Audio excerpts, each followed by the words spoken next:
Hello guys नमस्ते। हाम्रो यात्रा जारी छ निरन्तर नयाँ नयाँ ठाउँको अवलोकन सँगसँगै भेटघाट कार्यक्रम अन्तरशाखा साक्षात्कार कार्यक्रमलाई हामी अगाडि बढाउने क्रममै छौँ। थुप्रै साथीहरू यो भेहिकलमा हुनुहुन्छ, यो गाडीमा हुनुहुन्छ र यात्रालाई चाहिँ अझ रोचक र रमाइलो बनाउने प्रयासमा पनि हुनुहुन्छ। यसै क्रममा मसँग हुनुहुन्छ हिजोबाट एकदम पटर पटर पटर बोल्ने एउटा भाइ जो चाहिँ कहिले पनि पछि पर्न चाहन्न र कहिले पनि पछि पर्न नपरोस्, गफैमा भर पनि किन नहोस्। हेर्दा एकदम सोझो देखिन्छ, पटकै छैन। अब के छ, केही नयाँ कुराहरू छन् भने त्यो कुराहरू सेयर गरौँ, आदान प्रदान गरौँ। एउटा कुनै गीत गाएर भयो भने के हुन्छ सुनाउनु पऱ्यो यसो। गीत गाऊँ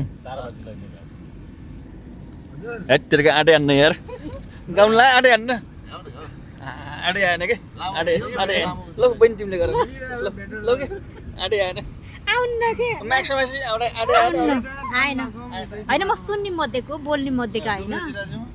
उहाँले डान्स गर्नु छ, उहाँले डान्स गरेर देखाउनु। ताराबाजीले गाउनु नि त।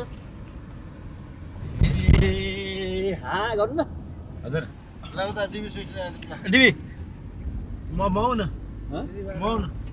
कृष्ण निरन भयो